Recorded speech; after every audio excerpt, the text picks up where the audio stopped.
上回说到，随着巴拉克工作室最强特工梅瑟尔万的倒下，草帽团与巴拉克高级特工们的战斗终于结束了。而此时，路飞还不知所踪。叛军即将攻入阿尔巴纳广场，克洛克达尔挟持了国王寇布拉，道出了自己的真正目的，那就是找到古代兵器、冥王和历史正文。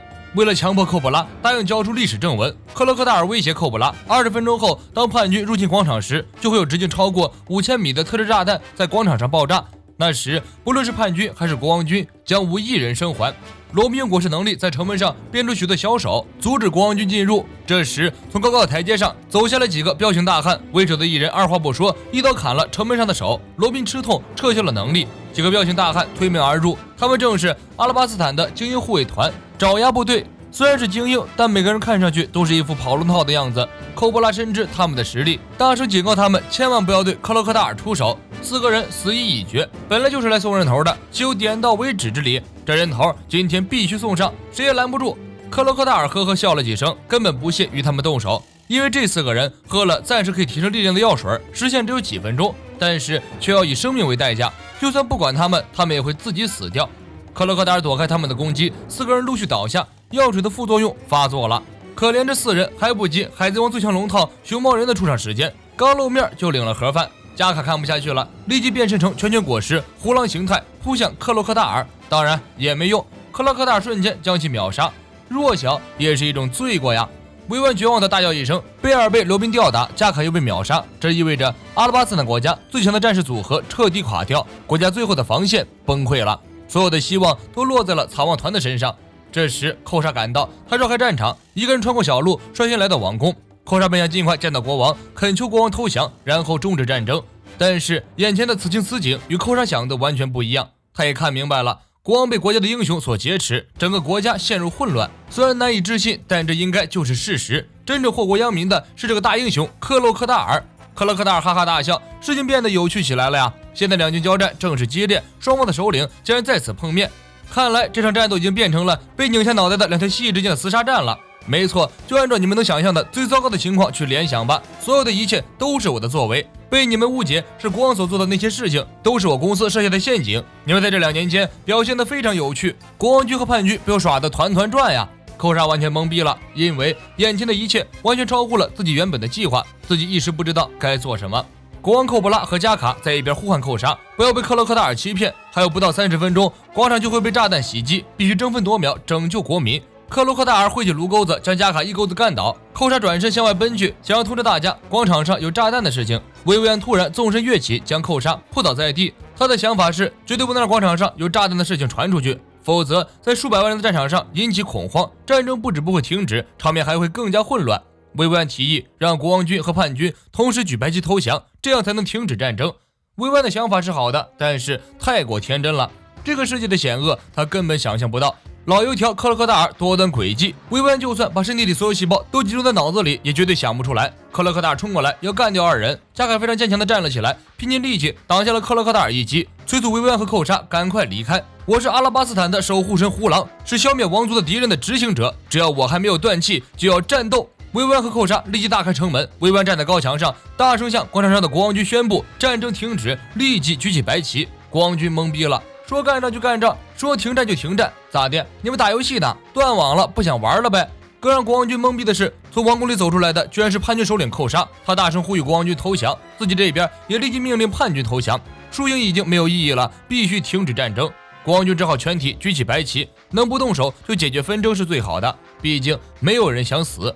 此时百万叛军浩浩荡荡地冲过城镇，抵达了广场。叛军将领高呼拿下国王首级，全军杀气腾腾。结果到达广场，却猛然发现广场上是一片片白旗。叛军立即停止进攻的脚步，全员懵逼。我们跌跌撞撞奔向你，换来的却是你的白旗。而让大家最懵逼的是，叛军首领寇沙居然在国王军的队列里也举着白旗。寇沙宣布战争已经停息了，全队平息怒火，停止战争。空气突然安静，叛军们的大脑还在高速分析眼前的状况。突然几声枪响，寇沙身中数枪，倒在了地上。这就是克洛克达尔的诡计，在国王军和叛军中安插公司的特工，煽风点火，挑拨离间。所以说维维安太过天真了，他怎么也算不到克洛克达尔还有这种下三滥的手段。有这些特工的推波助澜，叛军和国王军就不可能和解。克洛克达尔召唤出沙尘暴，笼罩在广场上，所有人都被遮蔽了视线，看不清彼此的情况。接着，两军阵营里的巴洛特特工疯狂向外面开枪乱射，国王军和叛军均有人中枪倒地。两军的怒火再次被点燃，从最初听从命令发动战争，到现在因为仇恨和怒火再次拿起武器奔向战场。可恶的国王军说什么举白旗投降，原来是在欺骗我们。双方再次刀剑相向，广场传来不绝于耳的拼杀声和枪声。维维安再怎么撕破喉咙尖叫也无济于事，没有人听到他说什么，也没有人能听见他在说什么。此时距离炸弹轰炸广场还剩下15分钟，寇布拉大喊让维维安快跑。然而维维安还想和克洛克达尔撕巴一下，克洛克达尔对他失去了耐心，一把掐住维维安的脖子。你以为这么做那么做就能阻止牺牲？清醒点吧，公主殿下，你的那种理想论既丑陋又不切合实际。所谓理想是拥有实力的人才能言论的现实，而你没有那种资格。维维安依然不服输，这里不得不为老沙的话点个赞。虽然双方立场不同，也许维维安的初衷是拯救国家和人民，但实在太过于天真和理想化。离广场的爆炸还有15分钟，叛军的援军还会继续到这里集合。要是你刚刚将爆炸的事情告诉给国王军的话，就算发生恐慌，至少还有几千人、几万人的性命可以得救。就是你那想要拯救一切的天真想法，最终只会让你最爱的国民迎来通通丧命的后果。你是无法拯救这个国家的，永别了，公主。克洛克达尔将维维安从高高的城墙上丢了下来。这时，空中出现了一个黑影，一声咆哮从空中传来。消失了5级之久的路飞乘坐贝尔从天空俯冲下来，稳稳地接住了维维安。维维安伏在路飞的怀中大哭。离广场上的大爆炸已经没有多长时间了，大家都失败了。我的心声无法传达给任何人，再这样下去，国家就要……路飞笑着说：“别担心，我们能够听见你的心声。”贝尔载着2人安全着陆，路飞飞快转动手臂做战前准备。贝尔提醒路飞要小心行动。路飞感叹：“肉这东西吃多了是火大，我吃了好多肉，现在热血沸腾。”热身运动完毕，路飞看着城墙上面俯视芸芸众生的克洛克达尔，坚定又自信。克洛克达尔没有嘲讽，也没有得意，只是觉得惊讶。这小子为什么受了那么重的伤还能爬出来，而且安然无恙？难道他买了复活甲？另一边，重伤的索隆背着轻伤的娜美向战场赶来。索隆大骂娜美是个恶魔，娜美楚楚可怜：“我的脚都受伤了。”山治和乌索普、乔巴也得赶往广场这边，大家终于在路飞这边汇合。娜美见到乌索普的第一眼就给了他一棍子：“谁让你做聚会上活跃气氛的小道具了？”乌索普揉了揉脑袋：“那不是也有大招吗？”路飞伸上手臂，找找城墙边缘，认真的说道：“抱歉了各位，我输过他一次，所以说我已经不会再输了，剩下的就交给你们了。”乌索普大吼：“如果连你都打不赢，谁还能打赢啊？”维维安看到此情此景，潸然泪下，实在是太振奋人心了。路飞卯足了劲儿，一招橡胶弹射飞向高墙。克洛克达尔洗好脸蛋，等着挨揍吧。克洛克达尔非常不屑，不管打多少次都是一样，你连碰都碰不到我。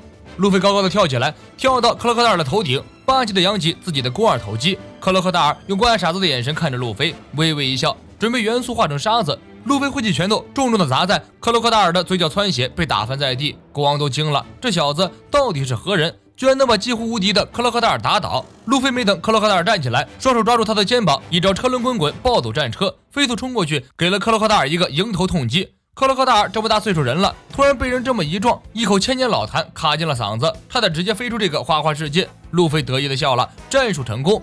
罗宾看到路飞背着一个水罐，难道这就是传说中的背水一战吗？路飞真是个干架天才，在沙漠中与克洛克达尔对战的时候，胸前的水壶破裂，溅在了克洛克达尔的手臂上。路飞因为胸口被克洛克达尔的颅沟子捅透，下意识地抓住克洛克达尔的手腕。这么不经意的一个小动作，让路飞一瞬间知晓了克洛克达尔的弱点：只要碰到水，你就无法变成沙子，因为你害怕水，所以才会夺走雨水吧。好戏才刚刚开始。